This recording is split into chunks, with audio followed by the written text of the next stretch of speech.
a todos.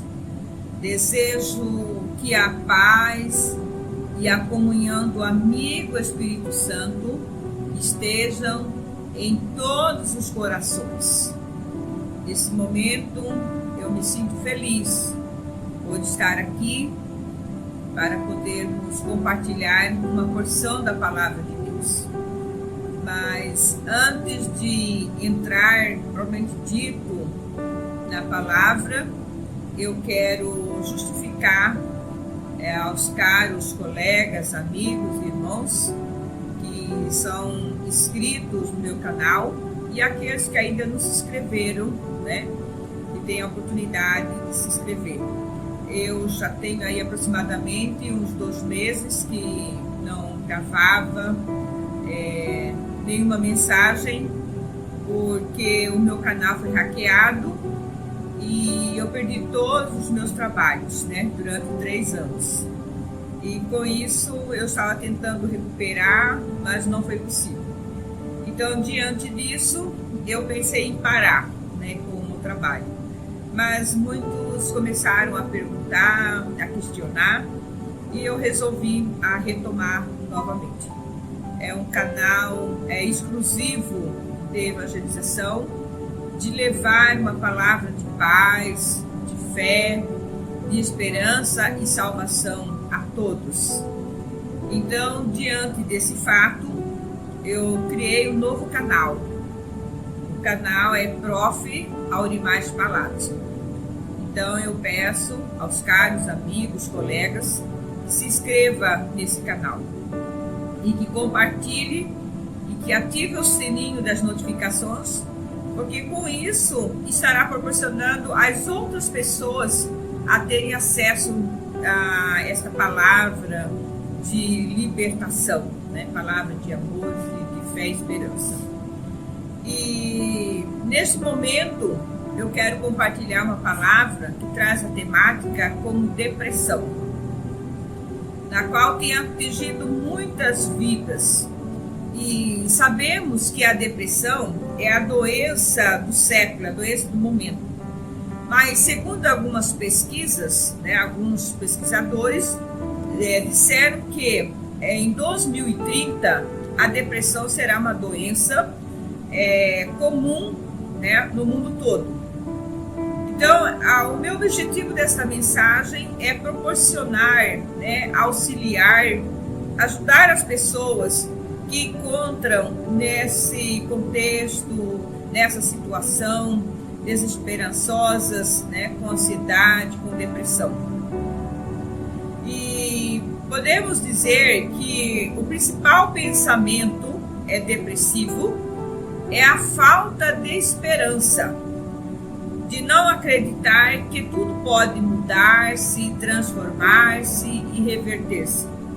Então, a pessoa que não tem uma esperança, a pessoa que não crê que as coisas podem mudar, é um dos fatores principais, né, do pensamento depressivo. E eu quero tomar por base aqui o texto que está registrado no livro de Filipenses, capítulo 4, verso 8, que diz assim: quanto ao mais, irmãos, tudo que é verdadeiro, tudo que é honesto, tudo que é justo, tudo que é puro, tudo que é amável, tudo que é de boa fama, se há alguma virtude e se há algum louvor, nisso pensai.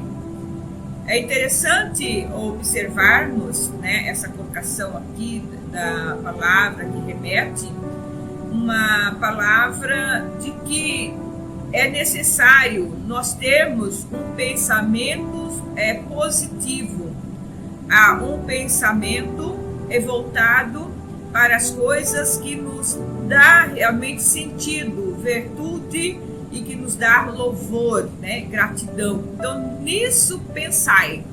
Então, pensar em quê? Em tudo que é puro, em tudo que é justo, em tudo que é verdadeiro. Então, vale dizer que, na realidade, para que nós tenhamos uma vida saudável, tenhamos uma vida equilibrada, necessário é preocuparmos com a nossa mente.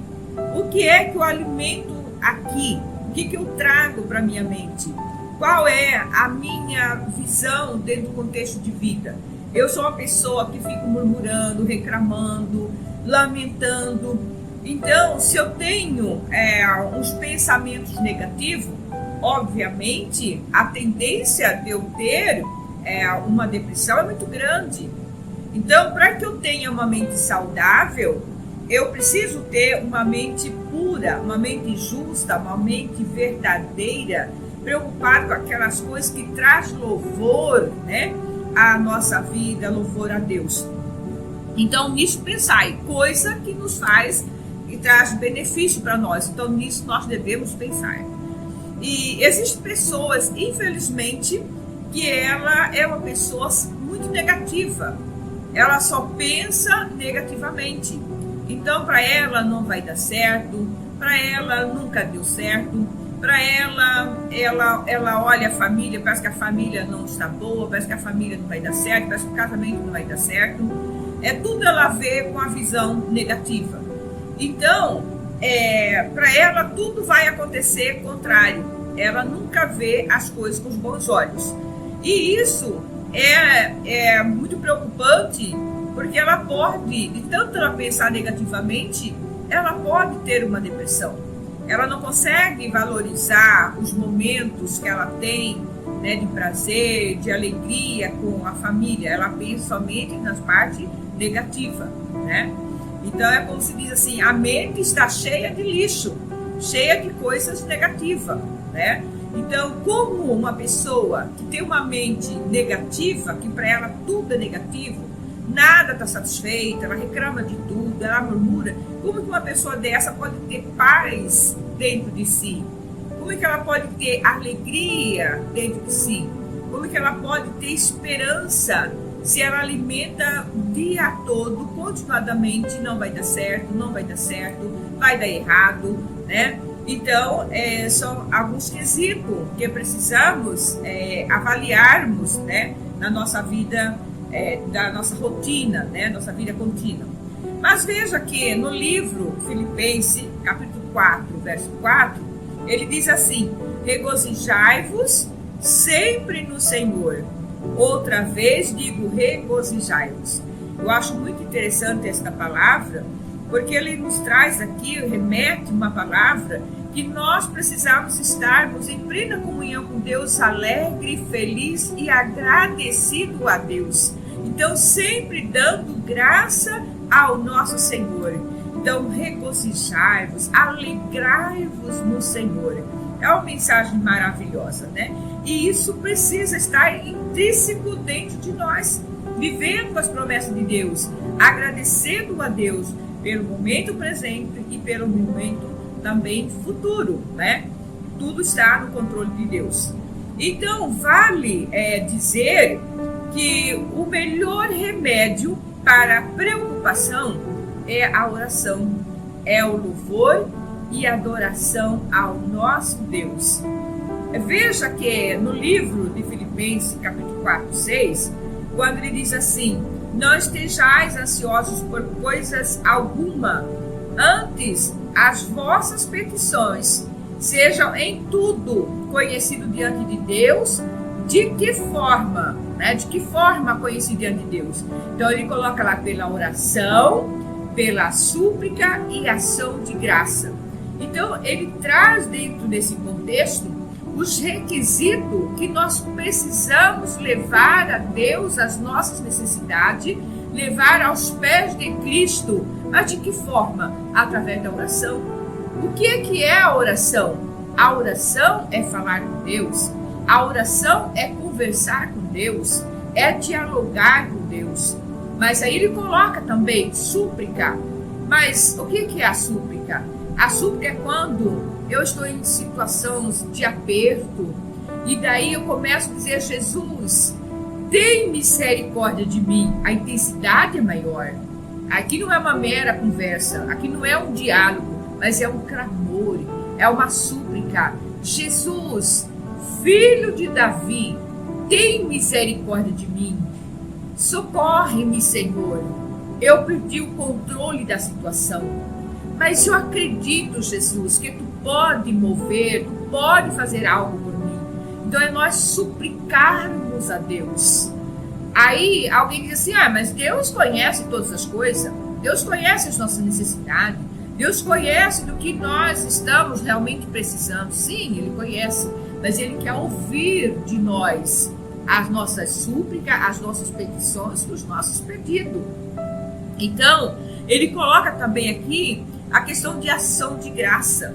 Então, é também colocarmos no momento da adoração, agradecer a Deus pelos benefícios, pelo cuidado, pelo que Ele já fez por nós, pela nossa salvação e ainda por que há de fazer.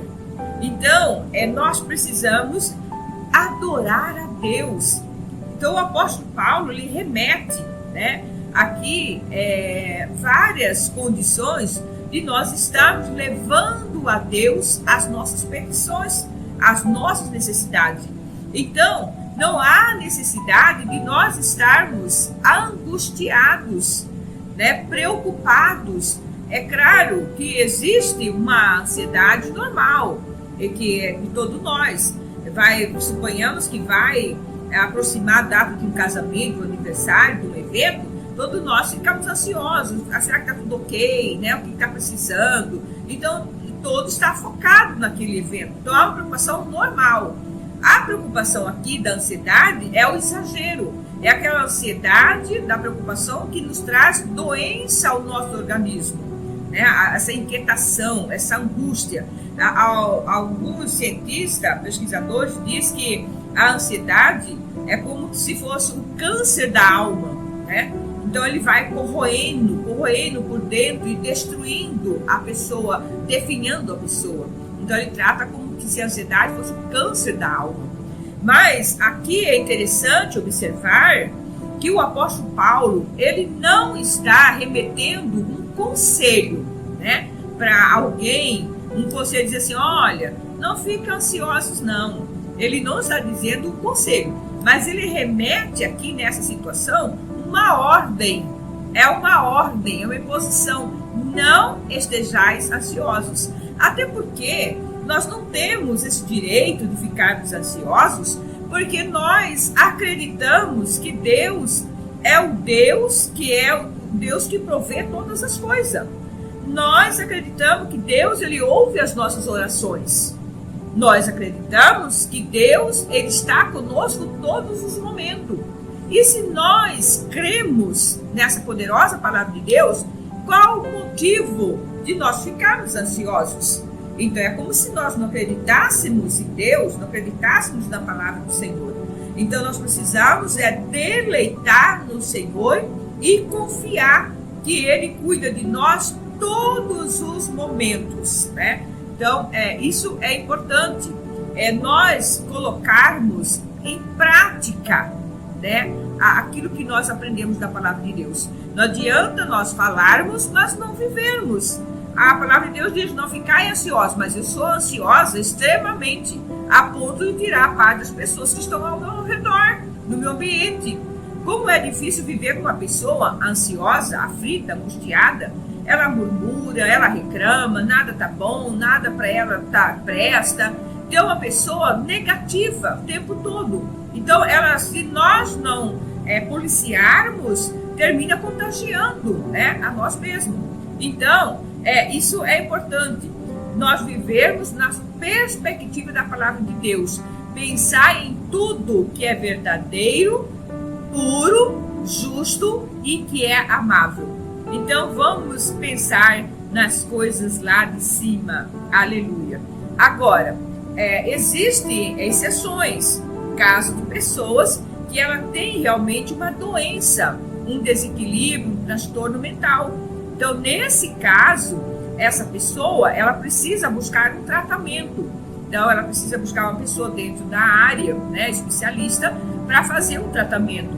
De repente, a necessidade de um medicamento, de tomar alguns remédios.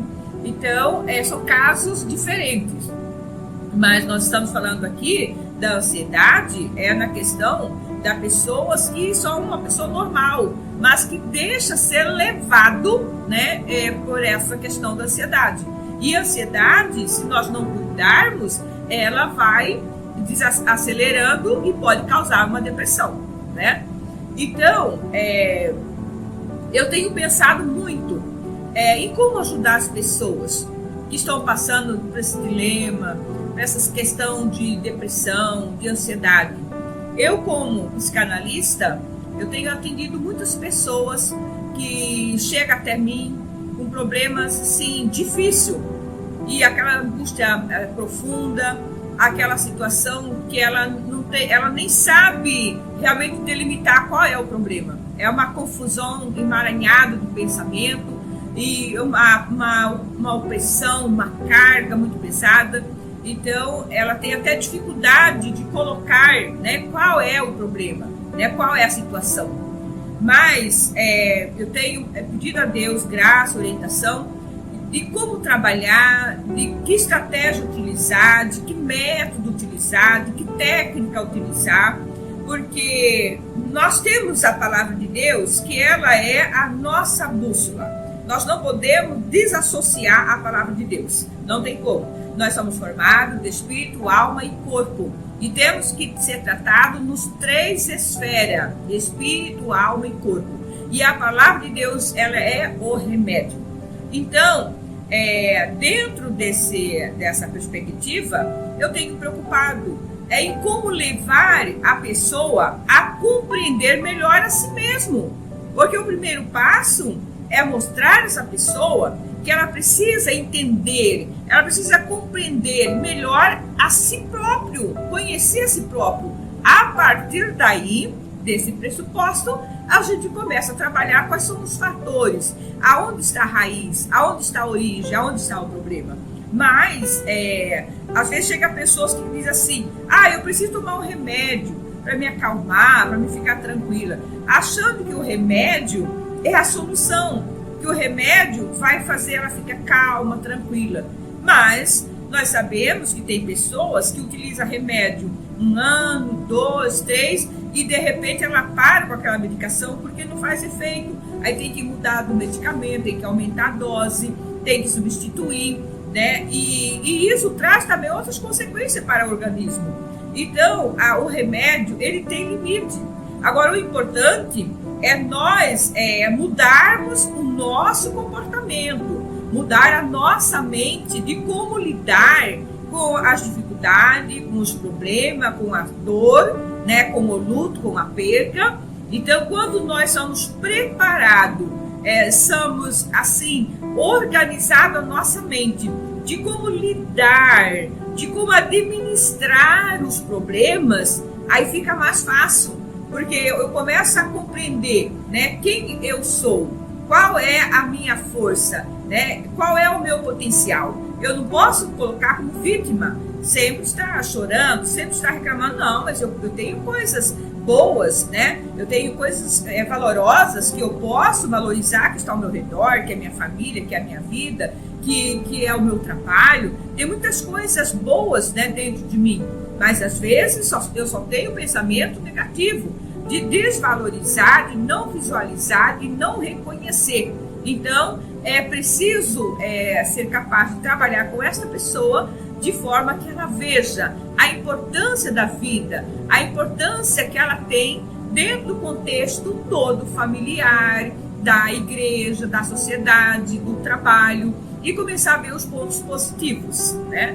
Então, aprender a lidar com os problemas emocionais, porque existem problemas emocionais tanto do lado bom como do lado ruim. Então, nós temos que estar preparados pelas más notícias e para as boas notícias também. Então, é importante nós entendermos que de todas as situações adversas, nós não podemos esquecer, em hipótese nenhuma, que nós temos que ter Deus como o centro da nossa vida. Buscar Ele e pedir, Jesus, me socorre, me ajuda. E Deus vai dando-nos a orientação de como a gente tomar certas decisões, de como a gente proceder. Isso é importante. E veja que quando o paciente chega até nós, é importante nós fazermos a avaliação do paciente no todo. Você vai estar avaliando a questão da idade, do intelectual, da inteligência, do comportamento, o conteúdo do pensamento, né? O que ele tem dentro de si, como é que ele vê o mundo, né? Qual é a visão dele dentro desse contexto social. Então, isso é fantástico, essa avaliação desse indivíduo, para você começar a entender qual técnica você vai utilizar, qual método vai utilizar, né? Então, as estratégias são importantes você utilizar para que possa dar um impacto na pessoa e ela acordar e ela ver que ela tem condição sim de administrar os problemas, ela tem condição sim de administrar aquela dor, porque às vezes aquela situação não vai mudar e ela vai ter que conviver com aquele problema, então ela precisa administrar. Como ela administrar esta dor, que é um momento que ela não vai ter, vamos supor assim, não vai ter uma solução, ela vai conviver com esse problema, e aí ela tem que administrar esse problema. Há caso de luto, que para determinada pessoa o luto dura 1 ano, dura 6 meses, né? Para outros dura 4, 5, 10 anos, então é uma ferida aberta que você vai ter que conviver com aquilo ali, mas agora você vai morrer, você vai se entregar. Então, dentro dessa perspectiva da palavra de Deus, nós pontuamos, né, que nós precisamos usar essa ferramenta que o apóstolo Paulo colocou, né? Não entregar, mas colocar diante de Deus as nossas petições, a nossa dor, a nossa necessidade, aquilo que nós precisamos. Jesus, socorre-me. Senhor, ajuda-me. Então nós entramos no processo da súplica, do clamor a Deus. Aleluia. E às vezes alguém pergunta assim: mas será que o cristão ele tem depressão? E na verdade a depressão ela não é determinado povo, determinada religião. Todos nós seres humanos temos, né, a probabilidade de ter a depressão. Depende de como você vê a vida, de como você vê realmente o contexto, né, do seu viver. Então, tem pessoas que confundem a tristeza com a depressão. Então, nós temos momento de tristeza e nós temos também a questão da depressão. Então, mas o cristão ele não pode ter depressão. Não é que não pode.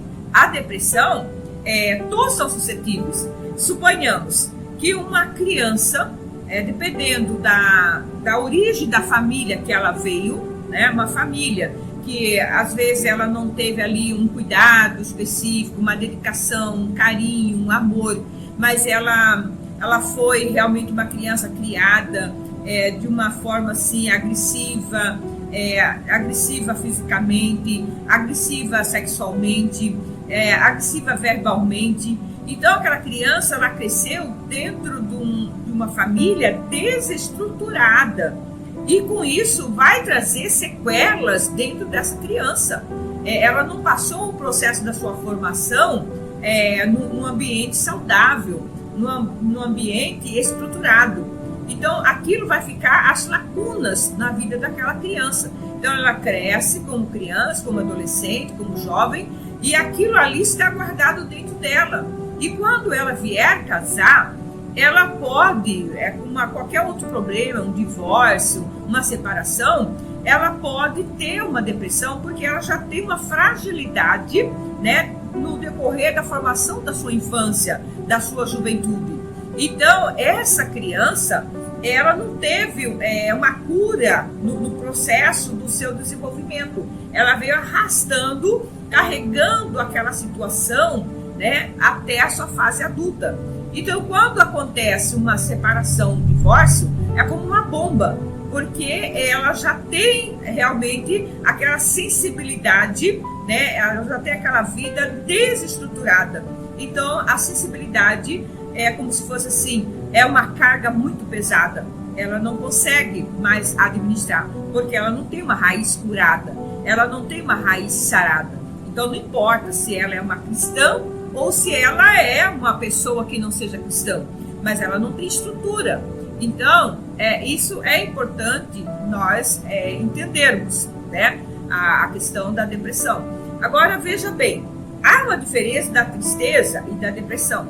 Alguém vê a pessoa triste e diz, olha, fulano está com depressão, ela está muito triste. Eu fui na casa dela, mas ela está triste. Não, a tristeza necessariamente não significa que é uma depressão, porque às vezes ela está triste por um momento, por um período. Às vezes ela perdeu o emprego, às vezes ela está doente, e são vários fatores que traz aquele momento de tristeza. Mas é uma tristeza normal, uma tristeza que todo mundo tem, né? Mas não é uma tristeza da alma, uma tristeza que provoca uma angústia profunda. Não, é uma tristeza passiva, considerada normal. Agora, quando a pessoa está triste, e você chega até a casa dessa pessoa que está triste, e você diz assim, fulano, vamos fazer uma caminhada, ou vamos assim no shopping, andar um pouquinho, coisa e tal, e a pessoa diz, não, eu não quero, não acho legal, não estou afim, coisa e tal. Mas se você persiste em falar com ela, persiste a convidá-la, e de repente ela, no estalo assim, ela diz, tá, vamos, você está insistindo demais, vamos embora. E ela termina, né, fazendo aquele passeio com você. E quando a pessoa é depressiva, você chega até ela e diz assim, vamos fazer uma caminhada, vamos fazer um passeio. Ela diz, não quero. Ela é mais determinada. Ela diz, não quero. E ela termina se travando. Então, ela não dá espaço para você ter a oportunidade de convencê-la. Ela diz, eu não quero. Ela trava, ela se fecha, ela isola. Então, você não tem a oportunidade de conseguir cativar, porque ela tranca, ela não dá liberdade. Então, isso é uma depressão, é uma tristeza mais profunda.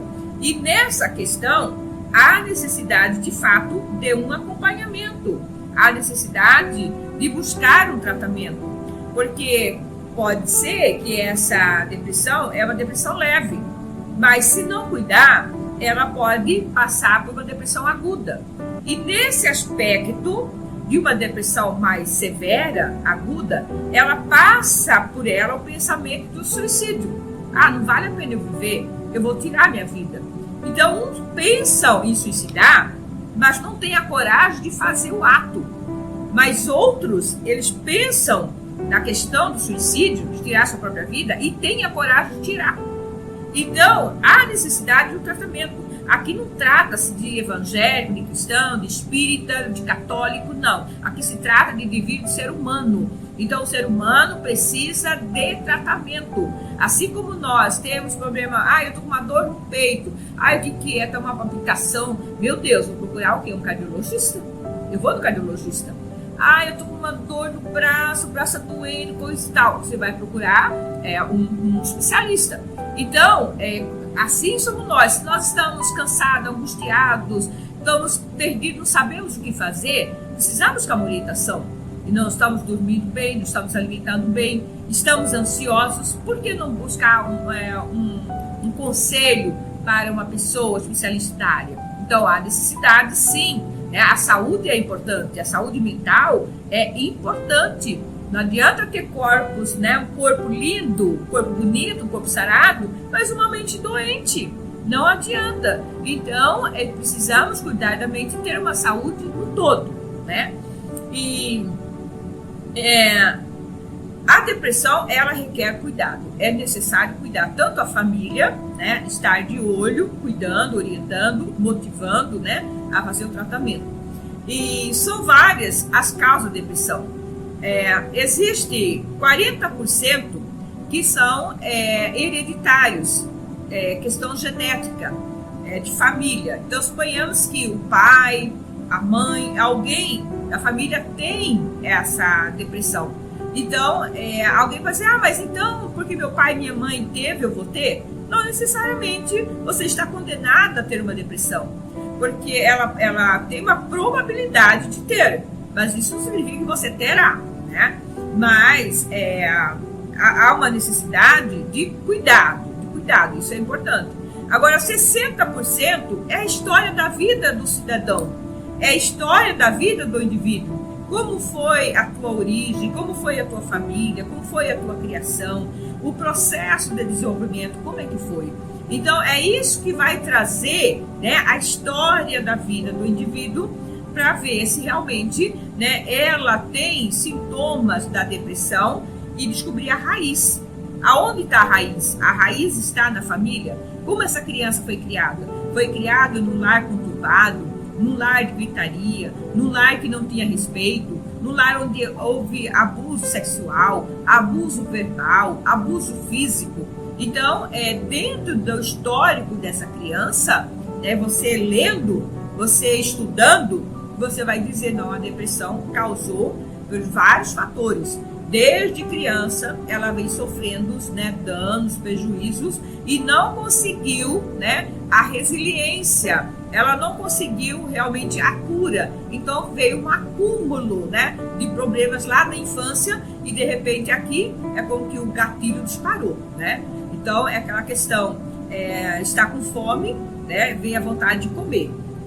Então é importante nós olharmos para isso e tomarmos cuidado. Outra situação que a gente vê muito é a questão de crianças que estão viciadas à tela. Então, crianças que não têm limite, mãe que não coloca limite nos filhos. Então, o filho fica com o celular desde as 6 da manhã e até outro dia. Criança que vai para o quarto dormir à noite, ele leva o celular para o quarto. A mãe não tem o cuidado de ir ao quarto, tomar o celular da criança e dizer, olha, agora você vai dormir, então vamos guardar o celular. Não precisa celular no quarto. Mas tem mãe que deixa, não está nem aí preocupado o que vai ver, o que vai ver. E aquela criança fecha a porta como se estivesse dormindo, mas ela está ali com a tela ligado, 1h da manhã, 2h da manhã, 3h da manhã, e de repente ela dorme com a tela na mão. Essa criança, ao acordar, ela vai acordar, né, não teve realmente um período de sono saudável, um período de sono que deveria, né, ter para descansar, para repor as suas energias. Então ela já vai levantar com deficiência e um cansaço, né, cansaço físico, cansaço mental. E daí ela vai passar a ser uma criança irritada, nervosa, angustiada, e isso pode desencadear uma depressão. Então é coisa que a gente não via dizer um tempo atrás, que criança tinha depressão, que jovem tinha depressão, mas hoje nós estamos aí cansados de ver crianças com 7, 8 anos com depressão. Então, é o que leva essa criança a ter depressão, né? Então, são vários fatores. Então, podemos definir depressão como uma tristeza profunda, melancolia involuntária, que coloca o indivíduo em estado de prostração emocional, paralisando a iniciativa para todo tipo de atividade. Aquela criança não tem, aquela criança, aquele indivíduo, aquele ser, não tem realmente motivação de nada. Não tem motivação de se cuidar, não tem motivação de arrumar seu quarto, não tem motivação de tomar seu banho, não tem motivação de estudar, não tem motivação de nada. Então, esses são os sintomas, né, da depressão. E veja o que Salmo 42, verso 3 diz: as minhas lágrimas têm sido o meu alimento dia e noite. Então, tem pessoas que geralmente chegam nessa situação, né? Então, vale dizer que precisamos, né, considerar que somos corpo, alma e espírito. Então, dentro dessa perspectiva, podemos pontuar que os problemas físicos, ele precisa ser policiado, ser cuidado. Nós precisamos ter limite para nós podermos ter as nossas horas de descanso, as nossas horas de atividade de lazer, atividade de trabalho, atividade espiritual. Então nós precisamos coordenar, administrar a nossa vida, respeitando que nós somos corpo, alma e espírito. Então precisa de cuidado. Precisa de cuidar da parte espiritual, precisa cuidar da parte física e da parte emocional. Isso é muito importante. Então, os sinais que aparecem, às vezes nós ignoramos, né? Às vezes alguém diz assim, mas pastor tem depressão? Uma mulher de Deus tem depressão? Ela não pode esquecer que ela é humana. Esta matéria é humana, esta matéria é perecível. Ela precisa de descanso, ela precisa de alimentar, e há momento que a pessoa não olha para isso. Ele não olha para o momento do descanso, do lazer, da alimentação. Ele acredita-se talvez assim, eu vou aguentar. Eu sou ferro, liga na tomada e vai, o dia todo. Mas o corpo começa a dar sinal. Então, nós temos que ter essa sensibilidade de respeitar, né, o nosso organismo, para que nós sejamos bênção para muita gente e bênção, né, para muitos anos, porque senão nós abreviamos os nossos dias e morremos fora do tempo. Então, eu deixo esta palavra para que possa servir de ajuda, de auxílio para muitas pessoas. Que Deus continue abençoando, ajudando a todos. E não se esqueça de se inscrever no meu canal. É um novo canal, está com uma semana que eu comecei. Então eu peço que os meus caros colegas, amigos, irmãos em Cristo, se inscrevam no meu canal. Tudo é para a glória de Deus. Eu agradeço em nome de Jesus. Amém.